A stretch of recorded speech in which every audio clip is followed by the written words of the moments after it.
Welcome to Zetlanda Movie Recap. Today we will be talking about comedy movie called No Hard Feeling 2023. Be ready, some spoiler ahead. Before start the movie, please like and subscribe our channel. The film opens with a tow truck driver, Gary, arriving at the home of Maddie Barker to take her car away. Maddie comes out and tries to appeal to Gary's feelings, as they were previously in a relationship until she ghosted him. Her efforts are ruined by another guy she hooked up with the previous night coming out in his underwear and groping her. Gary takes the car away despite Maddie's protests since she's an Uber driver. Maddie rollerblades to catch up to Gary and stops when he tries to buy breakfast. She tries to lower the car and drive off, but the car is still hooked to the truck, so she clumsily tries to pull out until Gary raises the car back up. Maddie ends up on probation as a result of her actions, and she is also told she owes a lot in back taxes, so she is in danger of losing her house. Maddie also works as a bartender at a waterside place in Montauk, where she has lived all her life. She works with her friend Sarah and hangs out with her and her husband Jim. Sarah shows Maddie a job listing from a rich family asking for someone to date their son before he goes off to college, and in exchange, they are giving away a Buick Regal. Maddie realizes date means sleep but decides to go along with it because she has no other option and she wants to exploit the rich since they're taking her house. Arrives at the home of the Becker family and meets the parents, Laird and Allison. They discuss their son Percy, who is set to go to Princeton in the fall but is very awkward and shy with little to no friends, and he spends his days in his room playing video games. While they were hoping for someone closer to Percy's age, Maddie is 32, Percy is 19, Maddie convinces them that she is the right woman for the job.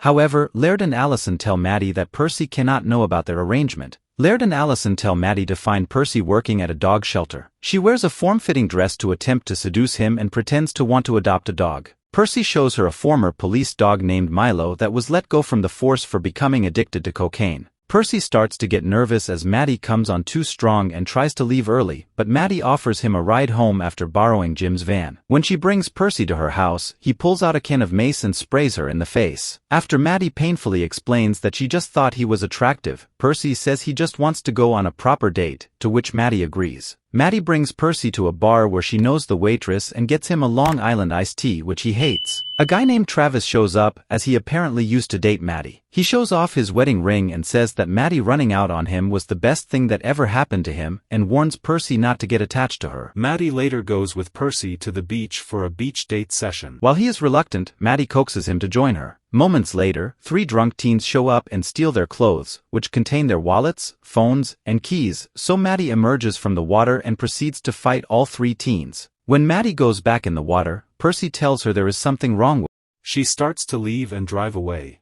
but Percy is still unclothed and demands his phone back.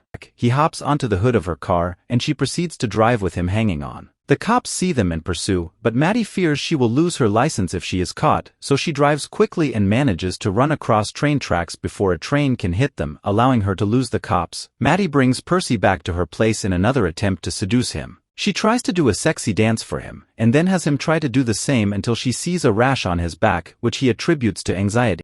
Maddie applies lotion to his back as he starts to open up about his history, including the fact that his classmates made fun of him for sleeping in his parents' bedroom and spreading rumors that he was love-making with them, which is why he doesn't like to go out. About an embarrassing memory to Percy. Percy asks Maddie to spend the day with her for a real date, to which she agrees. They go to an arcade and win prizes before getting kicked out because Maddie was messing with another kid. They go by the lighthouse where Percy asks Maddie to kiss her, and she lets him, though he is a bit awkward with it. They then go to meet Percy's former nanny, an adult man named Jody. He suspects something is up with Maddie, though she just hits back that he is creepy for being a male nanny to a teenage boy. Later on, Maddie and Percy go to dinner at a fancy restaurant as part of a little prom date since they both didn't go to their proms. She encourages him to play the piano after he mentions he can play, so he goes up and plays the song A Man-Eater for the whole restaurant to hear, which earns him cheers and applause. Maddie is also equally impressed. A girl from Percy's school, Natalie, then goes up to offer her praise to him, and she says she is also going to Princeton in the fall. Natalie invites Percy to a party for other Princeton-bound students, though Maddie tries to stop him from going for fear that he will end up sleeping with Natalie or another girl. Despite Maddie's objections, Percy says he wants to go. The two take a limo to the party, and Maddie goes looking for Percy, having to walk among snooty teenagers who think she is too old to be there. Maddie eventually finds Percy in bed with Natalie, but he is sick because he's been drinking and he took an ibuprofen. She goes to make him throw up until the parents of the kid throwing the party come in to tell Maddie she has to leave. Percy tries to defend her and accidentally ends up punching Maddie in the throat. After they leave, Percy says he is ready to love making with Maddie in the limo, but after he tells her he loves her, she realizes he is too drunk and refuses to go through with it. Laird and Allison notice that Percy seems more upbeat and extroverted, which he attributes to his new girlfriend. However, Percy tells them that he is no longer going to Princeton because he wants to stay close to Maddie. Allison calls Maddie, who is beginning to have second thoughts about the job.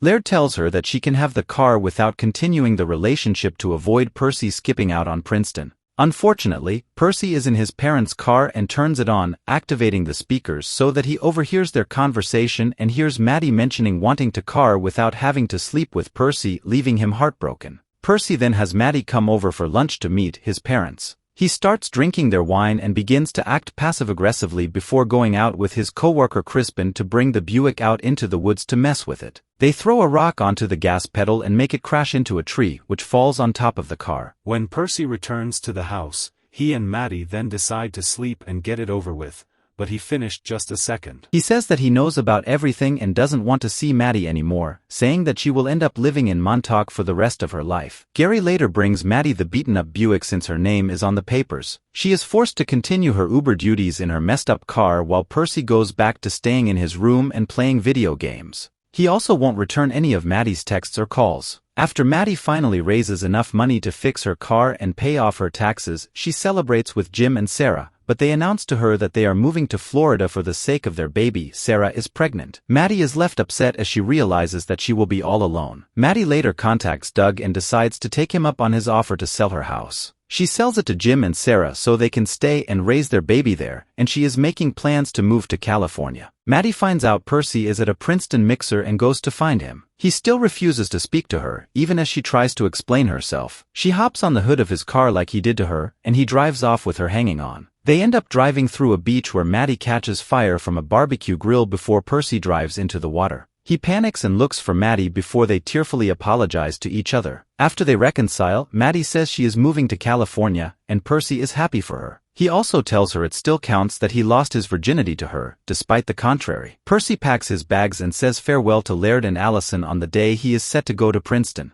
Maddie shows up to drive him there before she goes to California, and surprises him by showing that she adopted Milo. The film finished here. So, what do you think about this movie? Let me know in the comment below. If you like this movie, please like and subscribe our channel. Thank you for your watching.